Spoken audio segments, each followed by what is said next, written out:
it is time for another episode of Out of the Ice podcast. Last episode, we recovered from seeing one of the most mediocre Disney films ever created, Pocahontas. The only time Pocahontas has come to my mind is just to think things happened and then I move on with my life. There was no other lasting impact for me. Wah, wah. But, hold on. Yeah. All right. Sorry, I had to check the audio there. I don't know why I'm saying sorry, because this part will probably be cut out. Or maybe it won't. I don't know. Depends on how lazy I am. If my voice sounds different, it's because now I also have a mic, so my audio is not garbage.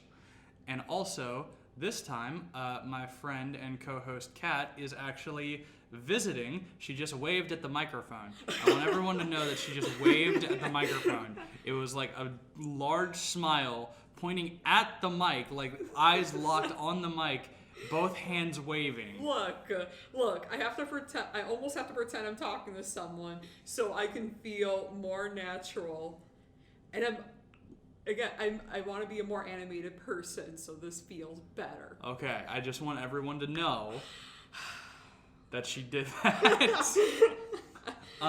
So as I was saying, this is now episode 2, and we figured that since, it was almost kind of a Thanksgiving movie last time, with it being, about Native Americans and early settlers, and avoiding the fact that we royally fucked over the Native Americans and still have not really recomped them for that in any meaningful way, by just being like, nah, at the end, they were friends. Yeah. Everyone was friends. But it worked out as if we were all still in elementary school and the teachers didn't feel like teaching that day, it's like, let's just watch Pocahontas, good enough. Yeah, so in that way, it was kind of a Thanksgiving movie. So since now, as of this recording, we are now in December. In fact, as we're recording this, it is currently December 17th. 3:38 p.m. Yes, and that is Standard Central Time here in bumfuck nowhere. Cornfield. Yes. Cornfield the state, Cornfield the city, Cornfield the township. Cornfield, the state bird. Yeah. The state bird is corn. Mm-hmm. Or soy on some seasons. But, yeah. We rambling. Let's talk about what this doing. Yeah, so since last time, it was kind of a Thanksgiving movie, an impromptu one, but a Thanksgiving movie, and we're in December now. We decided, might as well go with a Christmas movie. And there are many a Christmas movie that Kathleen has never seen. Oh, gross. I'm trying to think of Christmas movies I've seen. The Grinch. Which one? The original one. The original cartoon one. Okay, because I have known people who say, "Oh, the original one with Jim Carrey," and I have to beat them. I have to beat them for it. No, that is wrong. That's a sin. Let's see. The Christmas movies that typically played in the background of the Arias household were The Grinch, National Lampoon's Christmas Vacation, and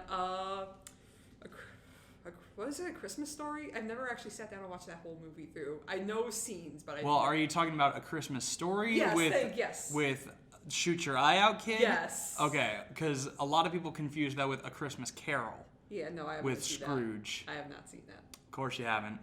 That's a Christmas classic that has had multiple incarnations over the years. Some cartoons, some motion captured cartoons with Jim Carrey. I don't know why he keeps showing up in Christmas movies. But, yeah, more or less the most prominent... Some with the Looney Tunes, some with Muppets. That was a good one. But more or less my memories of Christmas movies basically boil down to... what am I looking for?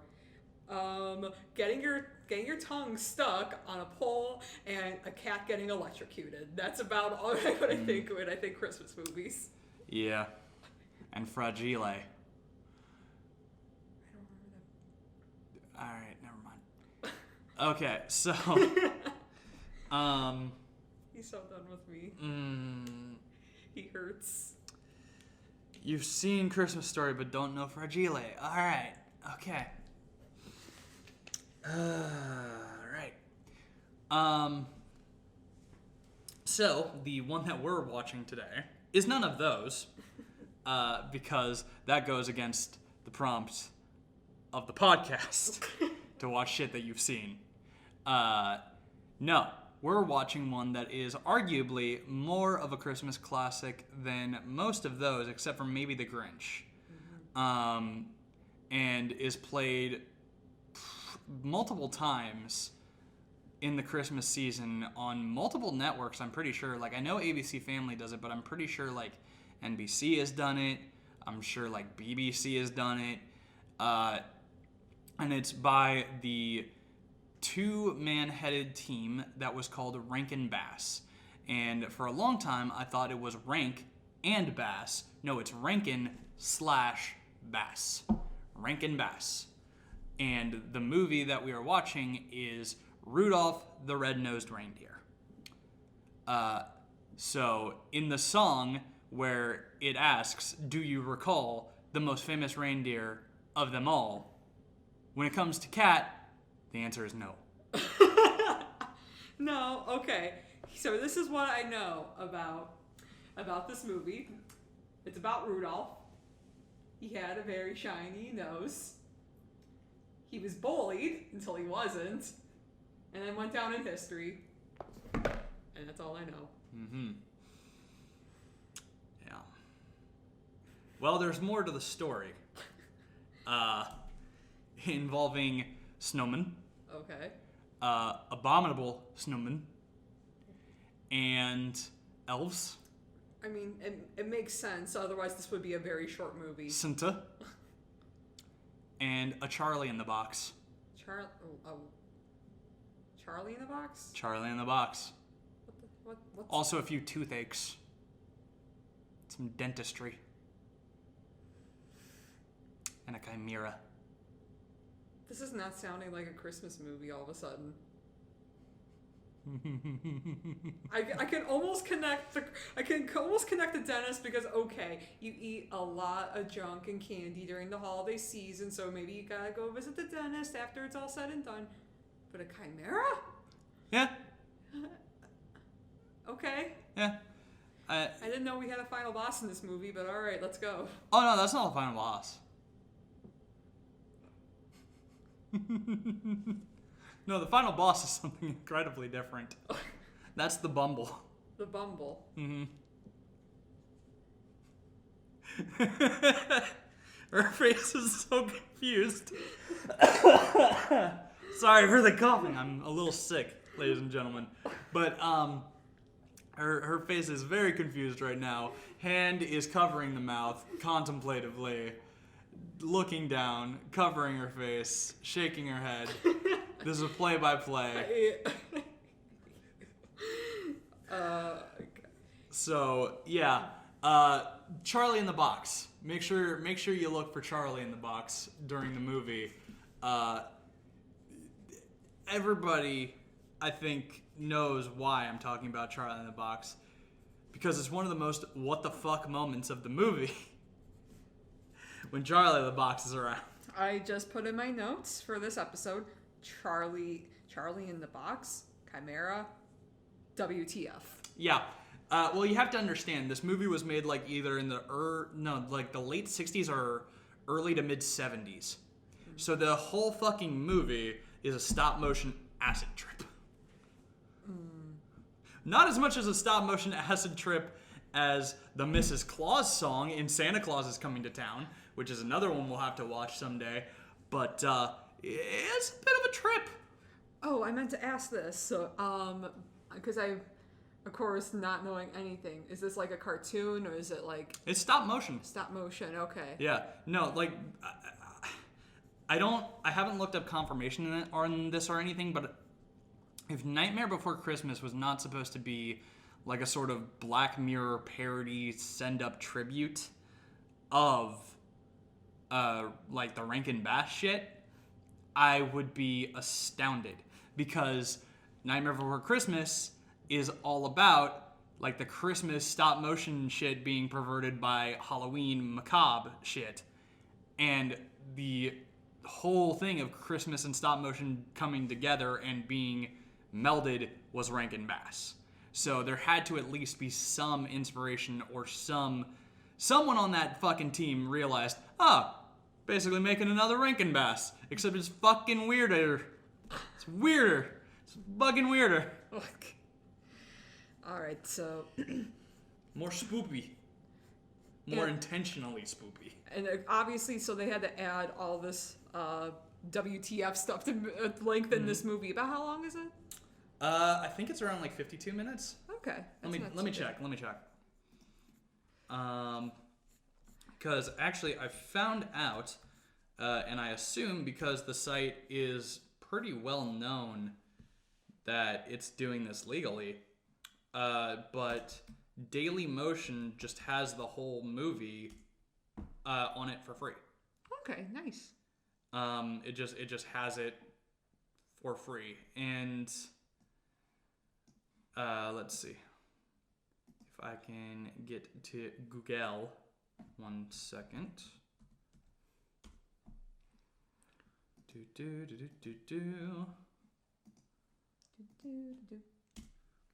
Okay. Yeah, Daily Motion just has it, and it's 41 minutes and 51 minutes and 43 seconds. Sorry. Okay. Yeah. So that's it. But in that, a lot of shit. All right. So everyone, we all have an hour to kill in our day. So put down that smartphone, get the hell off Reddit. You got an hour to kill. Mm-hmm. Go watch a movie and come rejoin us as I try to figure out this weird acid trip that is. God, I'm gonna. Help me, I don't want to butcher the name of the... 1964, by the way, is when it was. 1964? Rudolph the Red-Nosed Reindeer. Rudolph... I'm not going to butcher that part. The people behind... Rankin Bass. Rankin Bass. Please join... Yes, that. Join us for that. We're professional. All right, we'll be right back after watching the movie. Woohoo!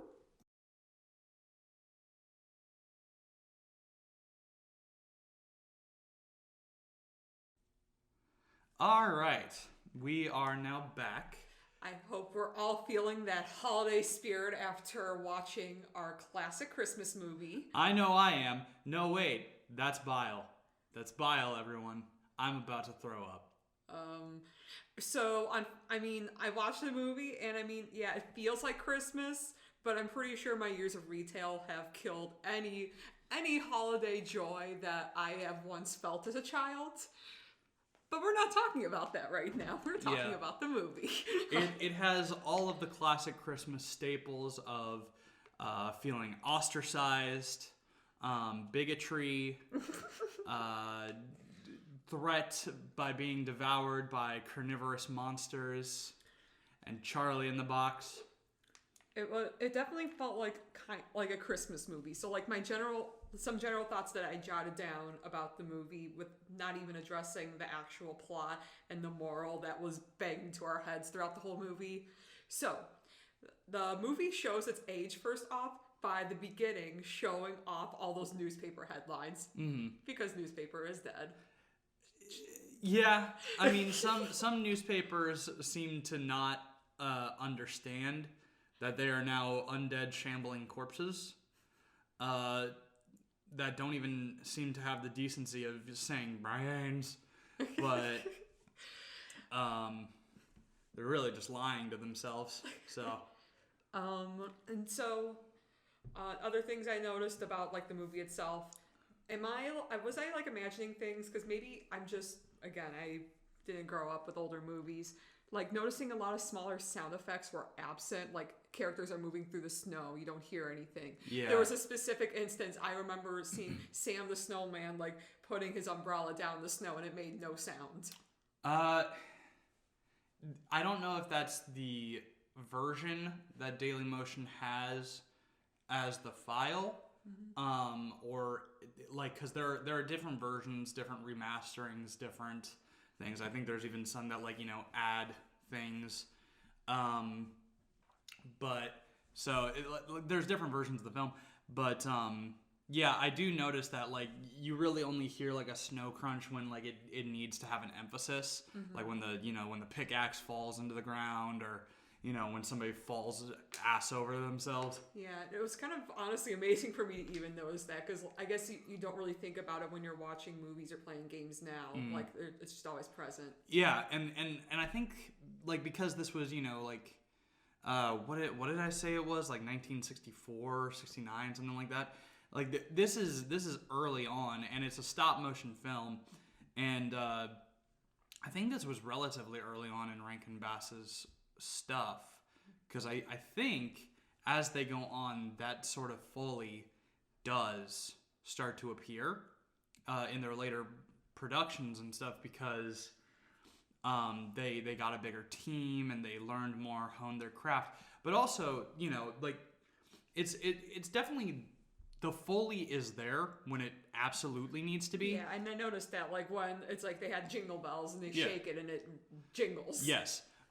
It's just the more minute details that, like, nowadays, a show or something like that would really, it would feel dead without. It doesn't really show that here, because, a lot of times the soundtrack will have incidental, beats or trumpeting or something like that to try to, be in place of that, which kind of is like almost like a thing from the silent movie era, where somebody lands and, the drum goes boom instead of it being thud, like, and I think that was just like a sort of styling. Like, part of it was probably resources and part of it was the styling that they were going for, because they were basically, making a Christmas fairy tale. So they probably wanted it to be a little bit more old-fashioned. Of course, this is all, speculation. Yeah. Yeah. I'm not even sure if either of them are alive, so even if we had pull, I don't know if we'd be able to get word on that. Let's see, another thing I noticed. Maybe I don't have art brain. Well, I have small developing art brain, but the texture of the reindeer, like, of all of them in the movie, felt really off compared to the rest of the cast, where it's like you had these super smooth Santa and super smooth elves. Even, like, the rest of the animals were not like that fuzzy texture weirdness compared to the rest. Yeah, whereas like the reindeer, it's not really like faux fur, but it's like almost like pipe cleaner fuzz. Yeah. It was a little jarring at times. And again, I think that was because, they weren't quite, they weren't quite in their skill yet. Like, I'm pretty sure there is a movie later on, I believe it was called Year Without a Santa Claus, is what I'm thinking of, where there is a reindeer. It doesn't talk, because the focus is more on the human characters. But I think it looks more in line with everybody in that one. But I think that because there were so many reindeers and, a lot of the reindeer were a focal point, they really wanted them to stand out and make them look fuzzy and appealing and cute. And for the most part, I think it works. Yeah. Even if I did notice, I think this is the first time that I've noticed this, but I don't know if it was intentional to try to emphasize the dejected emotion, or if it was literally just when they bent Donner's head down and started snapping the pictures, if his antlers that were clearly made of clay just literally started to wilt. But they did, like, they started to bend in on themselves and go closer to his skull. And I'm like, antlers are bone. That's not how those work. Oh my god. I didn't even notice that. Yeah, like, and it only happens when his head is bent down. So I'm just wondering, like, were they doing that intentionally to try to show, like, oh, I'm ashamed or sad or dejected? Or was it literally just that the freaking clay was and there was just too much effort to fix it. yeah. Or it just wasn't noticed until, you know, they were put the head back up and we're like, hey, wait a minute, the antlers look wrong. Whoop. You know? Because, like, as soon as his head was back up, whoop, they're right back to normal.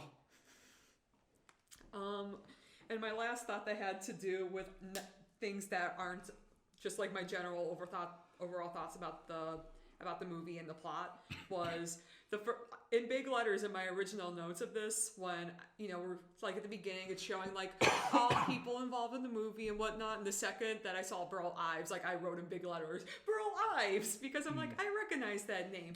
Fun fact, Burl Ives is one of our old school's most famous dropouts. Interesting. Yeah. That's very interesting. He played football. He attended, at least according our to school as in EIU? Yes. He attended, because I remember my professor talking about this, and I checked Wikipedia. I was trying to find more information about it, which, my bad, I started really only looking into this like maybe a couple hours before we started this, but according to the Wikipedia article, more or less, he was attending to be a teacher, and he played football for 2 years and decided he didn't want to do this. And then he became a singing snowman. Yes. Hey, he's a famous Christmas icon voice now. Yeah. Like, a lot of people reference or parody that snowman. Like, that snowman, or a very similar one, shows up in the freaking Will Ferrell movie Elf. Like, just passing by. And, you know, and stuff like that. And everybody remembers that elf and the song Silver and Gold, especially. So hey, it worked out for him. Yeah, you know? Good for you, man. If you know it's not working for you, drop out of school, kids. But make sure, because just like staying in school, dropping out is a huge commitment. But he even has a building on our campus, the Burl Ives Studio. Interesting. Yeah. A dropout has a building. That's funny. That's very funny. Yay, EIU. But yeah, but I I knew the name because of our school and because my professor was really oddly proud about that fact. But I'm listening to the music and I thought overall, I'm like, this is your pleasant classic Christmas music that you would hear in our dying department stores. So I enjoyed it. And like, I thought that, you know, for a 60s production that was clearly like, you know, it was made for TV and stuff like this, probably made on, you know, a very thin budget, because I did notice some like recycled bits of stop motion here and there, especially like when it came to the reverse shot of people reacting to the abominable snowman, or as Yukon says, the Bumble. It'll have a repeated thing of that zoom in on the face and, you know, the hair going all that stuff. So they were definitely trying to cut costs where they can, which, you know, no reason to blame them. You gotta work with what you got. But the voice acting was not bad. Like, a lot of 60s voice acting does not hold up. You know what? I didn't see the fact that I didn't think twice about it. I guess that shows that it worked out pretty well. Cause like, yeah, there were some things where just like, you know, just because it's dated, like some lingo is a little weird or something like that, or like the way that they're trying to make fun of Rudolph because, you know, it's for kids and stuff like this. It's just like, they can only call him Red-Nosed. Yeah, it's like Rudolph the Red-Nosed Reindeer. It's like, that's just descriptive. It's their equivalent of Four Eyes. Like, it's not really an insult. You have glasses. Ha ha ha. But like, you know, and stuff like that. And but it holds up. Like, they even do have things where, you know, when Rudolph's nose is covered, the voice actor changes his voice, you know, to make it sound like his nose is covered. Yeah, I like that little detail. And stuff like that. Or, you know, like, I think they have something where somebody's mouth is covered and they make it sound muffled or something like that. So they were definitely paying attention in the voice acting to match what was happening on screen.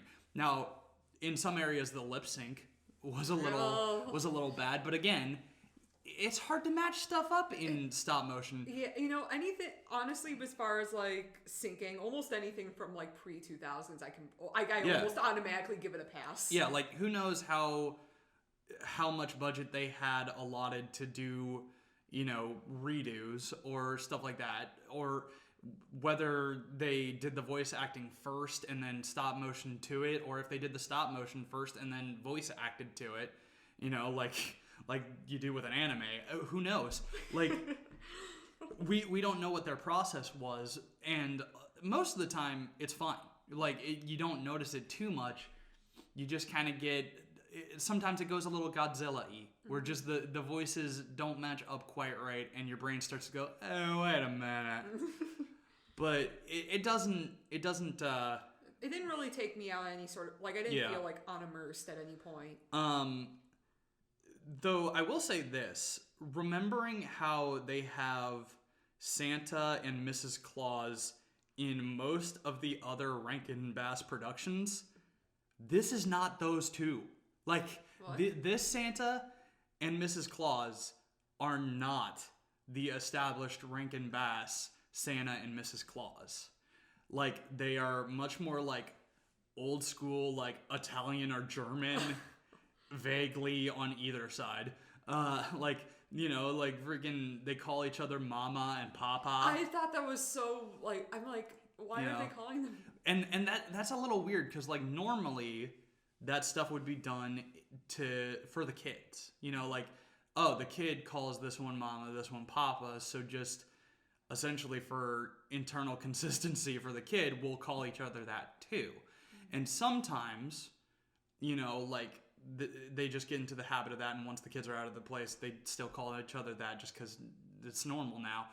But they don't have kids. Unless the theory about Yukon is true. Well, theory, okay. Which, like, if anybody's watched Film Theory, and I don't think he created this theory, I think he was just reporting on it, basically. But there's theories that Yukon is a forgotten kid of Santa and Mrs. Claus. Like, he has the right hair color, because when they show a young Santa, he's ginger, and Yukon is ginger. He kind of looks the same shape as Santa. He has a beard and facial hair and stuff like this, has a kind of rounder figure, big, like, chunky face and stuff like this. And he, has a weird sort of way of talking sometimes, like calling the abominable the Bumble, as if that's what he's been calling it since he was a kid. And it just stuck, as if, something happened and he got separated. And the whole time he's searching for a gold or silver mine, supposedly. But then he tastes peppermint, which apparently only happens right at the North Pole around Santa's workshop. And that's what he's been searching for his whole life. You know what's incredible? You just with that little segment of giving me that background alone, I can't wait till we get to my notes on him, because that. Yeah, but that is a thing, and again, I'm quoting Film Theory basically. So go watch Matt Pat's video and tell him that this fledgling little podcast sent you, and maybe he'll give us a shout out, and I will die a happy man, because Matt Pat is cool. Oh. Gosh. But yeah, like, but Yukon is, I think, my favorite character in this movie, just because he's such a derp. Like, he's such a derp. If we're gonna transition to characters, it kind of, at least in my notes, I kind of put the plot and the characters into basically one segment, because we're watching the movie, I'm taking notes on things that are happening, and then I noticed I started doing something. I made a shit list of all these characters. Yeah, as the movie progressed. So okay. So the first character on this shit list, Rudolph's dad. Our movie, Donner. Yes, Donner. The movie begins. Oh, look, we got a baby Rudolph. Oh, no son of mine's gonna have this nose. No son of mine is gonna be gay. I mean, have a red nose. Good Lord. I can't wait. like he tries to change his son. Yeah. And then it's like, you know, later in the movie, this is a man's work. Yeah. I mean, it's definitely of the 60s. But, like, before we get into a more hardcore analysis, so clearly you have a few issues with the movie just because, you know, it's like, oh, this didn't age well. But for what it is, would you recommend it to people who have somehow missed out on this?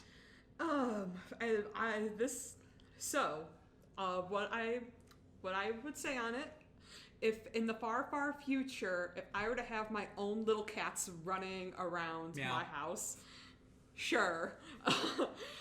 It's a movie. If my kids, like, if the TV's on and the movie is on and my kid is like, my little cats just plop down and they're like, oh, we're gonna watch this now, I'm not gonna be a dick and change the channel. Like, okay, go ahead. If you like it, watch it, make your own judgments, it's okay. But this is not the Rankin Bass that you would seek out. No, I would not force feed my children to watch this movie. I would force feed them to watch The Grinch, but not this. The original, like, Looney Tunes cast Grinch. Chuck Avery Grinch. That's who made that one. The guy who basically did Daffy Duck and stuff. Okay. If I remember correctly. I know it was a Looney Tunes-esque production. And I mean, it's one of those things, like, it's at the end of the movie, it still had a good moral, like, you know, everything turned around. Yeah. And to be fair, like, you were saying that you were complaining about Donner. You're not supposed to like him. Well, I know. Like, you're supposed to be, wow, that guy's kind of a dick until the end. You know? Like, even Santa, like, again, kind of showing this is not what would eventually become, at least in my mind, the Rankin Bass Santa. Santa's kind of an asshole. He was I don't know. He seems kind of done with being it. He was I don't know why it took me so long to get him onto my shit list as I was progressing from the movie, but he was not impressed with the hard work of the elves. Like, no. He only cared about the state of Christmas, and even then he's just like, Yeah. He didn't really care about the actual safety of Rudolph. No, he didn't. Like, almost nobody gave a shit. Like, literally, he didn't care about Rudolph's safety. He didn't care about Donner's safety or Donner's wife's safety, which I don't think they ever give Rudolph's mom a name. I don't remember them ever giving, unless it's said somewhere in a quick line and I just missed it. But, like, I don't think Rudolph's mom ever even gets a name. She was also on my shit list by bystander. Just a bystander. Didn't fight Papa on all the shit. Yeah. She had one strikeout moment where Rudolph's, you know, like, love interest shows up and is like, oh, we can't go because Donner said we can't. And then Clarice goes, fuck it. And she's like, oh, okay, I guess. But yeah, so as far as the, you know, Rudolph is trying to be one of Santa's reindeer, yada, yada, yada. We transition into Hermie, this life of Hermie, which, next character on the shit list, our boss elf, that reminded me of a sweatshop supervisor. What a shithead. Yeah. I want to be a dentist. Oh, a dentist! But please, sir, can I have some more? More? I'll address this a little bit more as we get further into the movie plot itself, but I low-key think that Hermie is a bit of a psychopath. Little bit, yeah. Yeah, at the very least, he has some weirdness to him. But yeah, like, Santa is kind of a dick, too, because, like, he's supposed to be, like, the patron saint of children, you know, like, a protector of children, and Rudolph is a child.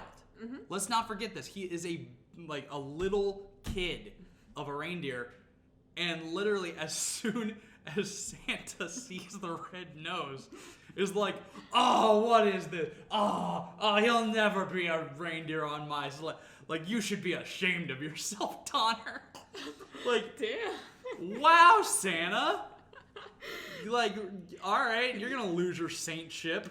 Damn, Santa really is the true villain of this movie. He's kind of just a done with it asshole in this. And again, that, from what I remember, that's not Santa. in the Rankin Bass. Like, the closest that gets to being Santa again is there's one where I think he feels that people don't give a shit about Christmas anymore and decides, all right, I just won't this year. But, like, that's because, you know, a lot of people just kind of give him the impression that they don't give a shit about Christmas anymore. And he feels like, okay, I guess this is antiquated and it's not needed anymore. Again, from what I remember. But clearly not the case in this movie because everyone's working their ass off to make Christmas good. Yeah, and like they freaking give him a song and dance, and he's just like, he's basically bah humbugging it. Like he's a real Scrooge for a lot of this movie, and it's weird. It's really weird, and like Mrs. Claus is just kind of like an nagging old maid. You know, it's like, oh, Papa doesn't know what he's talking about. Don't change a thing in that song. All this, it's an odd film. I still like it for parts, but like, and a lot of the imagery of it that has been everlasting. But the film itself is weird. It's a weird film. But yeah, so like when it comes to characters, I think we should probably go with, you know, side characters first and then go up to the main character, ending with the titular character of Rudolph. So yeah, because I've only been addressing the shithead so far. Yeah, like really. So one of the people who is not a shithead, who's kind of in Rudolph's corner the whole second since, you know, she's introduced, is her, like, is Rudolph's, like, you know, love interest, which, again, Rudolph is supposed to be, like, a little kid when the reindeer games happen. Like, this has been, like, what? Like, I don't know, maybe a couple months since he was born, and they're already talking about looking at those. Yeah. Like, what? But you know, the girl likes him. is smart enough, at least in observance, to know that something ain't quite right with him, because, like, he sounds off and the nose looks a little weird. Mm-hmm. And then, once the nose is exposed, she's just like, nah, it's fine. Yeah. Whatever. You know, like, so my thoughts when, like, she first appeared and she's like, oh, I think you're cute. At first I'm thinking, like, girl, you're coming on really strong. But then I remembered that this movie's only like 50 or so minutes long. And considering that Rudolph spent a good majority of the movie fucking off to the middle of nowhere, she had to make her move. So good on you, girl. Exactly.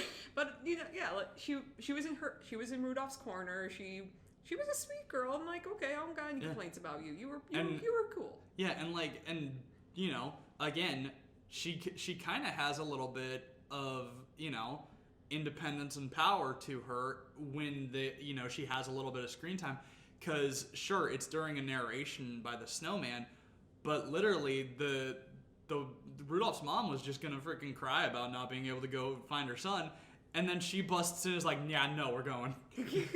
We're going, come on. No. Freaking, this is man's work. That's bullshit. Come on, we're going.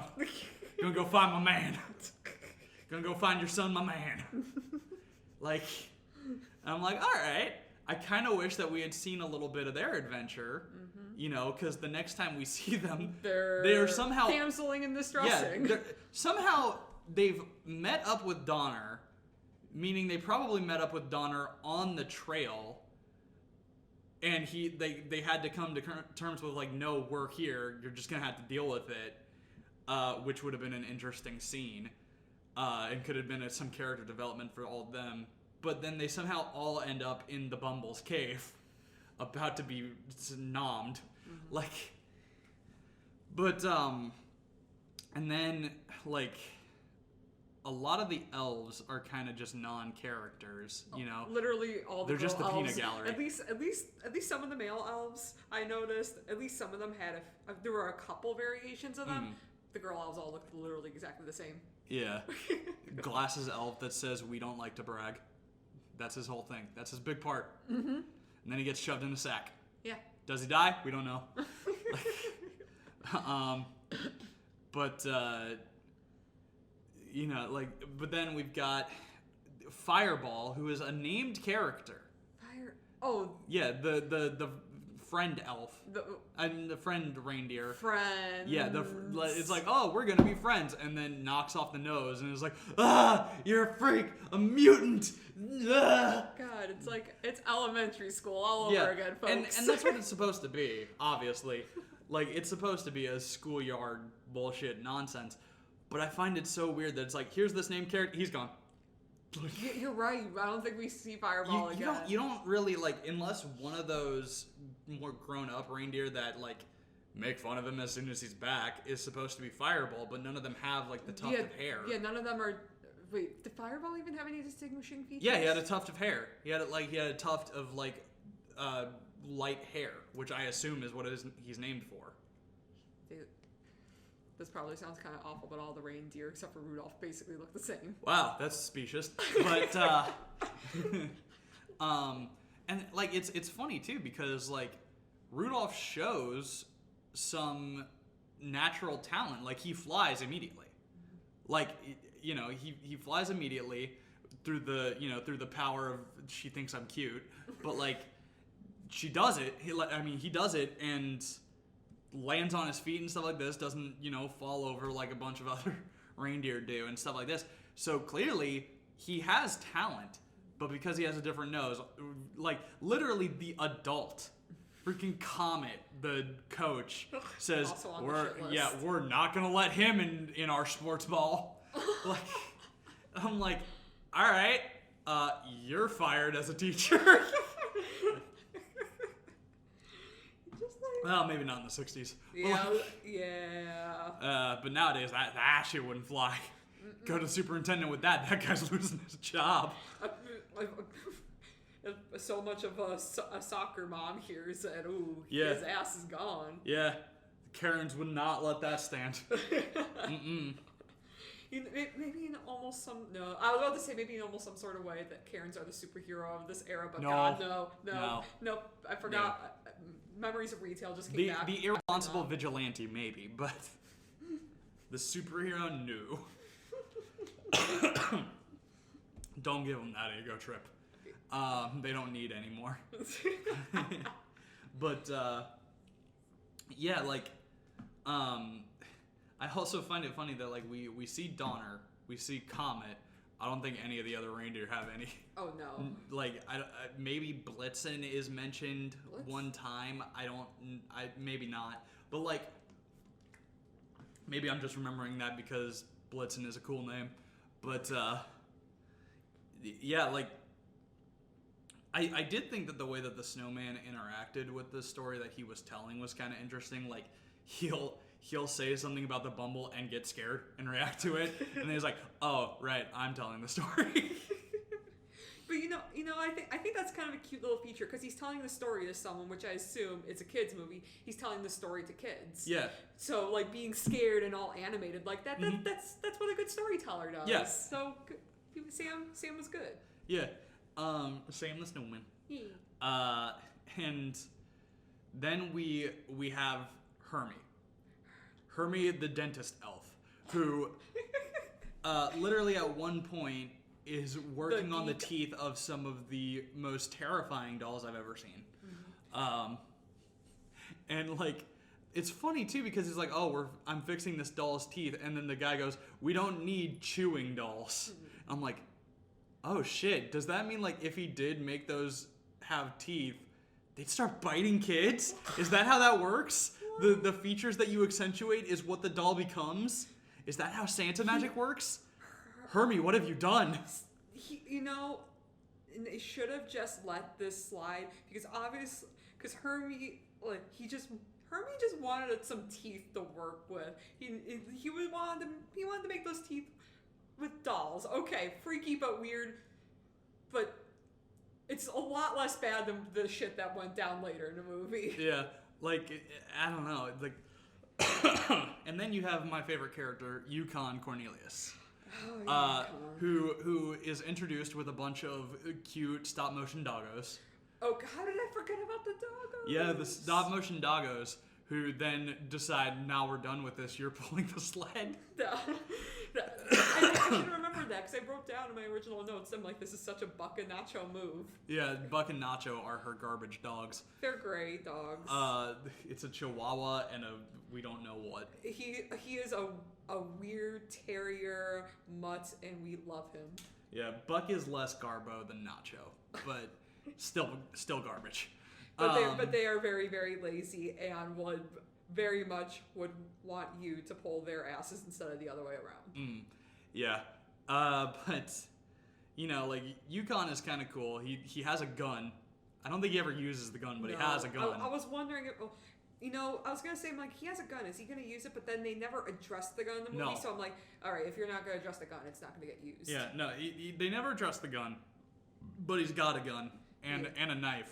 He's a survivalist. I like that. It makes sense for the North Pole. He's got some snowshoes. Again, makes sense. And he's got a pickaxe that the way he searches for shit is he just throws the pickaxe into the air. It lands on the ground, maybe, I don't know, an inch or two into the ground. And then he pulls it up, sniffs it, licks it, and is like, just snow. And I'm like, you don't fucking say. It's so funny because like now you're talking about him more. I'm like, you know what? He was kind of a weirdo. I'm like, why didn't he leave a stronger impression on me? Because here is my notes that I wrote up this morning word for word. The prospector can't even remember his name because he left such a small impression on me. I love Yukon, especially because like there's a lot of subtle jokes in his dialogue. Like, he's kind of one of the misfits too, because he's just this lone freaking pickaxe guy, and yet like when they get to the island of misfit toys, he goes, there are a bunch of misfits like you two. He doesn't associate with them. Damn. It's very funny. It's very funny. He kind of like not as good, but he kind of has like that first two movie Thor energy. Oh. Where he's just like, that's funny. You two suck. Like,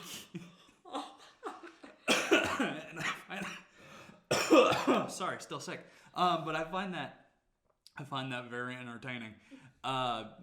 Then he's just a very animated character, and he gave us the name of the Bumble. Yeah. Which is very funny. Oh my god. Do we talk about the Bumble next? Or do we get to the freaking Geeks Island? I like the Island of Misfits toys. Let's go with that. Okay. Because the Bumble is the closest thing that we have to an actual antagonist for most of the movie. Okay.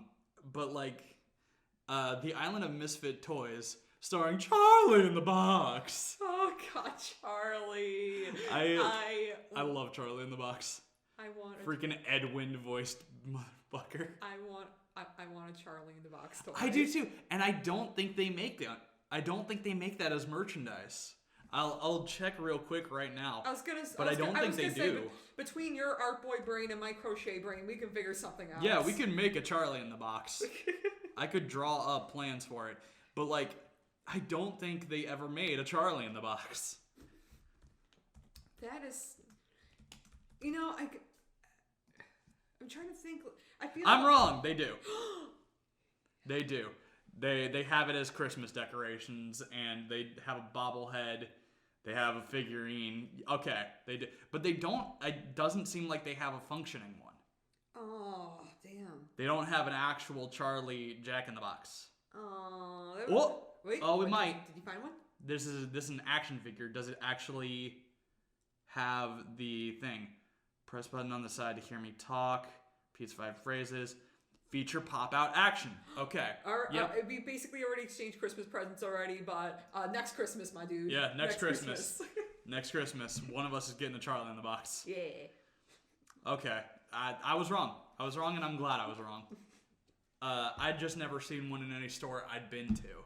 So I'm like, why is there not a Charlie in the Box? And by the way, what the fuck was the dolly...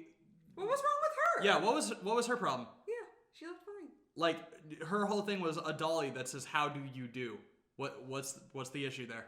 What is her problem? What makes her a misfit? And also, the polka dotted elephant, that's just a heffalump. It's a heffalump. Somebody would buy that as a Heffalump toy from Winnie the Pooh. That's not a misfit toy. I'm remembering some other spotted elephant, or maybe it was it was some.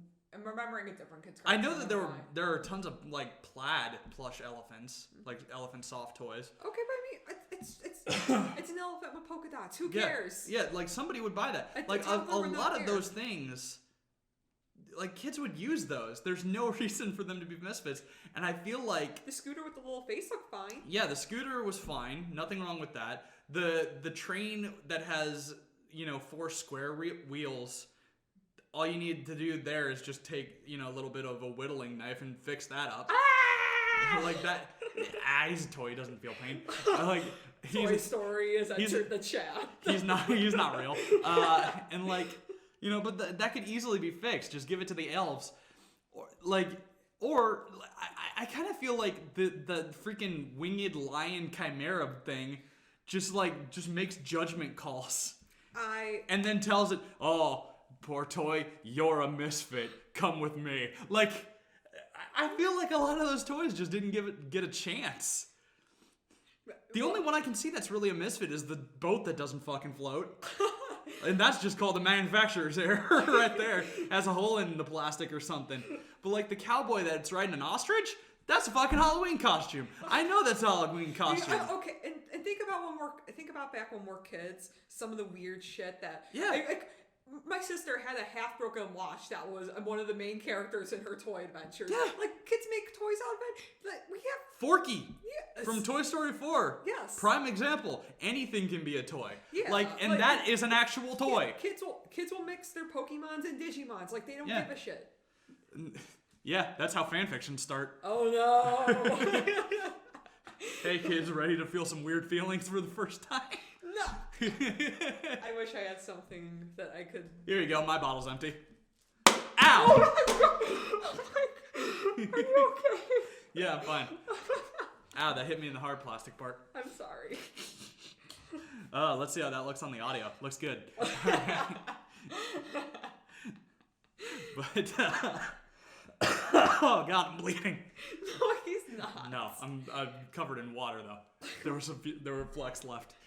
But yeah, like a lot of those toys, it's just like either A, the people doing the stop motion weren't creative enough when thinking of toys that don't work good, or like just that lion is a shit judge.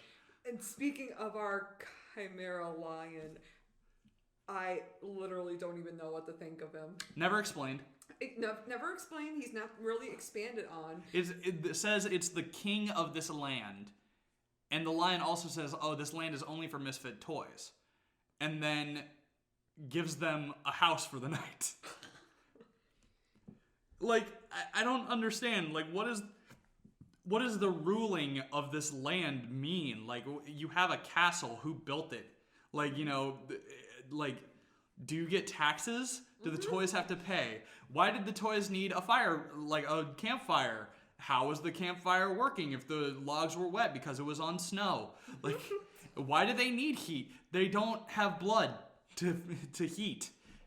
Like, none of this makes sense. But yeah, like, that island makes no sense. It does not. Also, when Rudolph left, he just left the door open to the cold.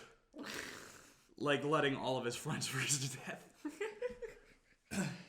Yeah, I just, that island, I'm like, I guess I'm like, what purpose it serves? Like, it's just, okay, this is our... It's just a distraction. Like, a lot of this movie is kind of character-based, and then just plot kind of happens around them at whatever the pace it decides at that minute. And... like, I think the Island of Misfit Toys is just to make Rudolph seem like just a little bit more of a hero at the end, because, oh, look, he saved some people. Like, he saved some toys from being misfits. He got the word to Santa, and now they're not going to be misfits anymore. But, like, it just seems kind of unneeded, because the whole storm thing would have already made him a hero. Yeah. But it's like, oh, well, we needed, we needed 30 minutes. Yeah, we need to extend this movie to be more than 20 minutes. Yeah, and then something else that's kind of funny is that over the course of this movie, like, I guess we're talking about Rudolph now. Rudolph grows up. Yeah. Like he gets more antlers. He becomes like a young stallion's not the right word. Buck, I guess. I don't know. But like, I don't know deer terminology. But like, every other movie never mentions this. Like, pretty sure Rudolph's New Year's movie or whatever, like, he's back to being a young, like, reindeer, even though it's supposed to be after the first movie. But like, he doesn't have the antlers anymore or anything like that. He's still a kid. Oh, like, okay. It just, like, continuity right out the window. Does anybody care? Nobody cares. We need money and children. Yeah. But like, all that stuff. That's a weird freaking movie, by the way. The New Year's one. It's even weirder. There's a New Year's. Okay. Yeah. That we'll have to watch that at some point too. Oh, great! But that one might be harder to find because it's not one of the ones that like everybody knows. In fact, even I only saw it last year. Oh, I only saw it last year, so that might have to be like when we eventually do a spin-off on niche stuff. All right. But yeah, so I guess we're talking about Rudolph. Like Rudolph, a good boy. He's a good boy, but like he's kind of passive. Yeah. A lot of the movie. And like even when he's like, oh, I'm gonna be the hero. I'm gonna stop the Bumble from eating my, my parents and my maybe lady. Like he distracts the Bumble, gets around him, pokes him once on the butt, and then the Bumble's just like, boulder. Yeah. And then Yukon and Hermes has to save his ass. Again, Yukon, true hero. True hero of the movie. Willing to sacrifice his own life. And the lives of his dogs. The dogs jumped on their own will. Alright. Those dogs were heroes. And they deserve to be remembered as such. He didn't ask them to jump. They just did. Alright? They were just good, loyal puppers. And I salute them for it. Meanwhile, Hermes is a fucking psychopath, and just if Yukon hadn't reformed the Bumble, he would have starved to death because of Hermes' actions. Okay, can I talk about the Bumble for a second? Yeah. I had to specify the Bumble is not on my shit list. He is a victim because all he wanted was for everybody to stay the hell off his lawn, and then to eat. Stay the hell off his lawn. He gets all of his teeth ripped out from him by a teeth-obsessed psycho elf because that psycho elf wanted a real set of teeth to play with. Yeah. And then he gets launched off a cliff, and now he's the pet of Yukon. Yeah. No, like I do like the way that they used the Bumble early on in the movie, where they played with perspective a bit, because like at the end of the movie you see that he's basically as tall as maybe like an 8-foot tree or something like that. But like at certain points in the movie when they need the Bumble to be really threatening, they cut away to him being like as tall as a mountain. Or like, they'll have him be, Rudolph and Donner hide, and like the footprint is as big as Rudolph and stuff like this. And like that is good. That's good setup. Like it shows that this is a threat, and they're kind of using that like status of like the hierarchy of status, like hierarchy of importance in art, where like in Egyptian hieroglyphs, the pharaoh looks like a fucking giant, not because they were actually a giant and they were trying to depict that realistically, but because they were more important than the people around him. Mm-hmm. So they make him bigger as a bigger focal point, and that shows, yes, he is a threat. Now, the way that they get rid of him is fucking stupid. It's like, oh yeah, I've got 4 things that I can eat right here. Oh shit, a pig. I love pig. Hold on, other food. I'm gonna go eat that pig. Like, so dumb. And then, oh shit, I got my teeth ripped out. And apparently I've forgotten that I have giant paws and claws. But, yeah, like, he's the one who makes them go onto that ice floe, and find the misfit toys and stuff like that. But like, it's a decent looming threat, And also, I love how, like, Yukon goes over the freaking cliff, and, Rudolph, who can fly, by the way, just looks over the cliff and is like, Yukon, he's gone, there's nothing we can do. You can fly! I honestly forgot the fact that Rudolph can fly until the end of the movie. He can fly! Did Go over the goddamn cliff and fly! Did he really showcase it until the end? No, but like, he was able to fly as soon as Clarice was like, you're cute. He flew, landed on his feet, he can fly. Like, he can fucking fly. They never showed that he couldn't after that. Like, they never showed that it was just like a one-time luck thing. Yeah, I guess you're right. And then he can fly perfectly at the end of the movie. So my assumption is he could fly the whole time and just didn't. Probably because budget said no. Okay. You know what? That makes sense. We can't afford string. We can't.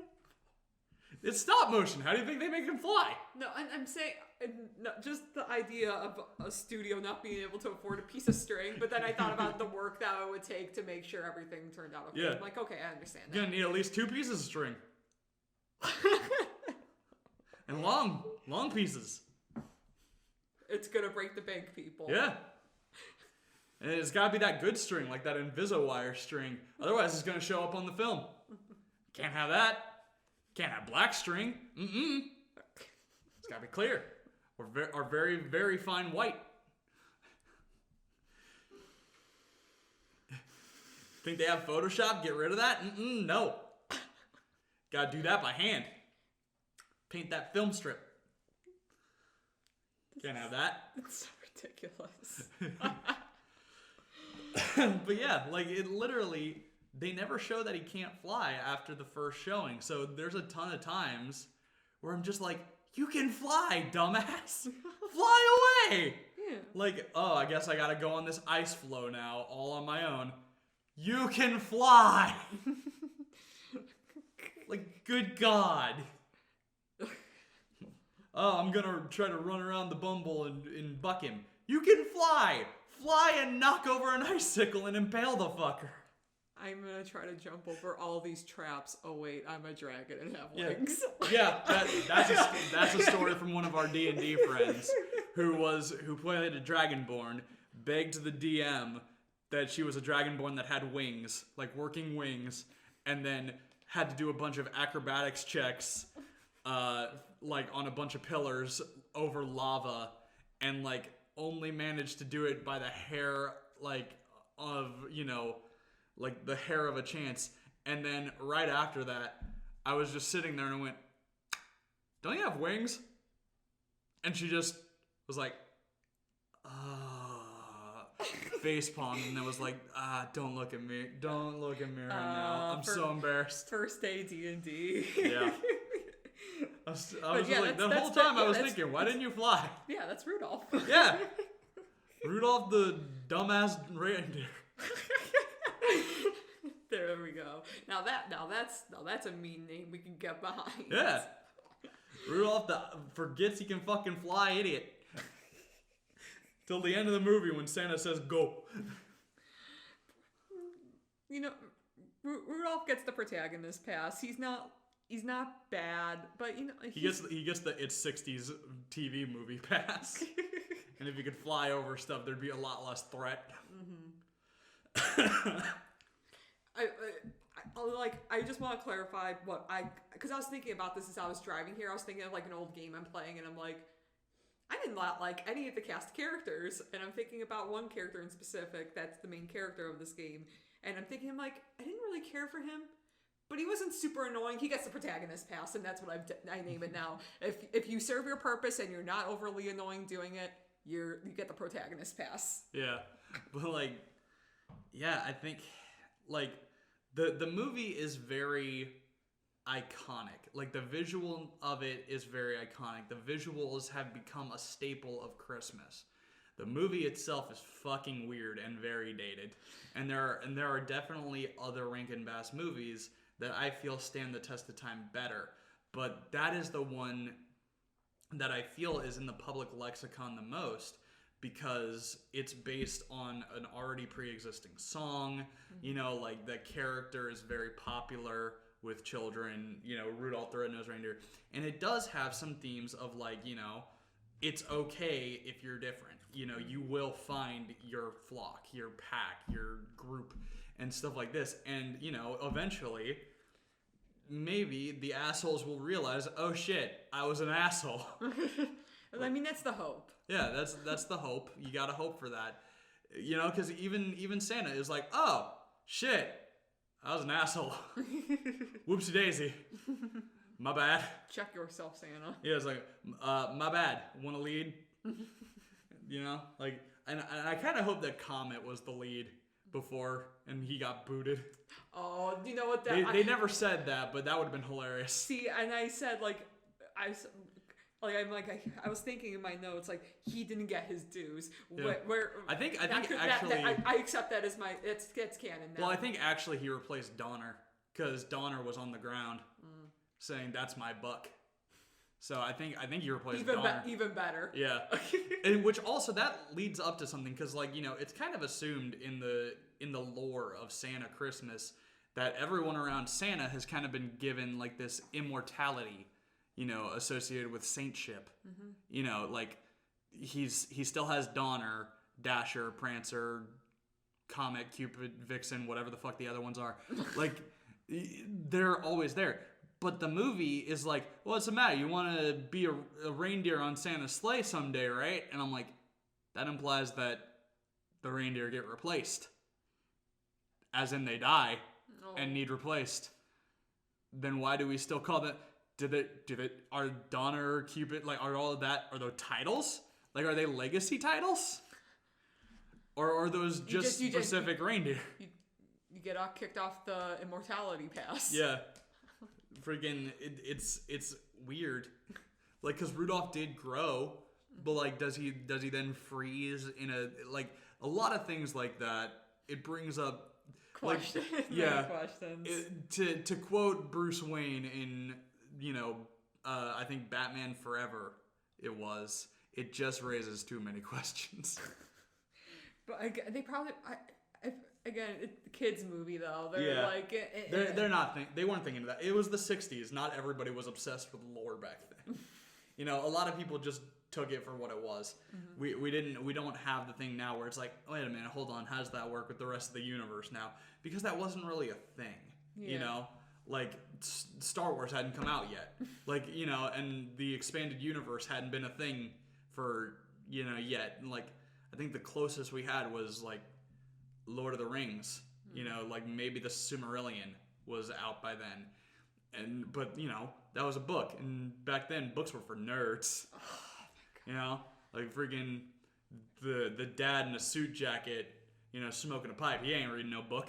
Maybe a paper, but he ain't reading no fantasy book. That's for nerds. You know?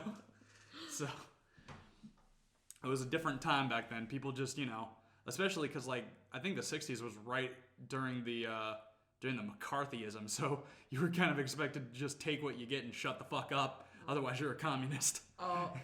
Don't rock the boat, commie. Smack, smack, smack. But, like... Yeah, and I try, and I've been doing that as I've been, like, I'm trying to take that into account as I've been, like, as I was watching the movie, like, all right, this is a different time, this is a different time. I'm thinking, like, okay, like, I even said, like, okay, like, this was my first watch of the movie as an adult in 2019. I can see if I watch this movie from the beginning of my childhood at least once a year, I could see how this movie could be really charming and really memorable. I mean, the animation was unique and the music was very charming. It had a cute charm to it. Has a universal message of don't mess with the freaks, otherwise you're gonna get fucked up. Yeah. By getting thrown off. Well, I guess whatever. The meek shall inherit the earth. Yeah. But otherwise, like, if we ignore the fact that it's 2019, the movie does its job. Yeah, if we take it as the time capsule, it is. And I think like as we go through this, you know, like as Christmas rolls around again and we see another Rankin Bass film, I feel like we'll find some that like hold up better than others. You know, like when we finally get to Jack Frost, that's a weird fucking movie. Oh no, that's a weird movie. It's not even about like freaking, you know, Santa and them. It's about Jack Frost. However, that's not a Christmas movie, actually. That's a Groundhog's Day movie. Really? Yeah. Oh, God. That's a Groundhog's Day movie. Me and my shadow, motherfucker. Punxsutawney Phil. He's a main character. He's the narrator. What? Yeah. The gopher. Or groundhog, rather. Would make sense if the Groundhog's Day was about a gopher. I feel like I'm making that exact same bewildered face, like right now, that I was like at the beginning of this episode where you were trying to tell me about a chimera and Charlie in the Box. Yeah. That this is going to be a common theme. Charlie in the Box. This is going to be a common theme throughout these Oh, movies. just wait until you see Mrs. Claus's acid trip. You're bullshitting me. That's not the name of the movie, but it's a scene in another movie. Okay, I was going to say, like, they did not name it that. No, that's from Santa Claus is Coming to Town. The origin story of Santa. Oh, God. Well, yeah, you know, as it didn't, what's the word I'm looking for? I don't know how to explain this feeling. My dead Christmas heart did not feel even more dead watching the movie. So I could say that's a good thing. It didn't make you more cynical. Yeah. So, you know what? Good job. It didn't thaw the ice, but it didn't enforce it. Yes. All right. Well, I think that's it for our analysis of Rudolph the Red-Nosed Reindeer. Yeah. You know, you can find us on Twitter. Guys, and if you like, as far as social media goes, Twitter. I also figured out how to do the thing, which I probably should have said this at the beginning of the episode, but fuck it. We are now on Apple Podcasts. We are now on Spotify. We got SoundCloud if you really use that sort of thing. And we got, of course, YouTube. Yeah, eventually we might have a website. We're figuring that out. But I'm trying to remember how coding works. But yeah, we choose your streaming service of choice and keep listening to us. We appreciate and love all of you. Yep. And to all the people that are listening, you will get a hug from me. Yeah. Unless I'm invading your personal space, Yeah. I'll give you a handshake. At the time of this download, we have 6 listens. So 2 of them are me. yeah, 2 of them are her. I think one of them is mine. But hey, that's still, you know, freaking 3 that are unique. So to all 3 of you, spread it around, share it with your friends, share it with your enemies, share it with your dog. Guys, it's the holiday season. Share it with your family. Yeah, share it like the plague, except no dying. Yeah. That's out of the ice. Plague, but with no dying. We got a Twitter. What's that Twitter handle? Out of the Ice Pod 1. Nice. And you know, of course, we are on the Nothing in Particular YouTube channel. Go ahead and subscribe to that if you want to get notifications of when new episodes come out, or if we make some other random bullshit videos. Yeah. Because, you know, Nothing in Particular is our brand. Yeah, we just, whatever, it's like, I feel like doing this thing. Okay, cool. Yep. So, we haven't decided on what we're going to watch next time, but, you know, you'll see the title when it comes out. So, it'll probably be in January at some point, so it won't be another holiday film. I don't know. Maybe something a little bit more action-y. Action-y? Ooh, Yeah. yay. That'd be kind of interesting. I think I'd appreciate that. We've had some, I mean, Pocahontas wasn't like mega chill. This movie was, I guess, kind of chill, but something more punch, pew-pews that I'm used to. So yeah, that's all for us. Thank you for listening. And remember, share it with your friends. Share it with your enemies. Share it with your dogs. And remember, seatbelts exist, and so do turn signals. Use them, asshole.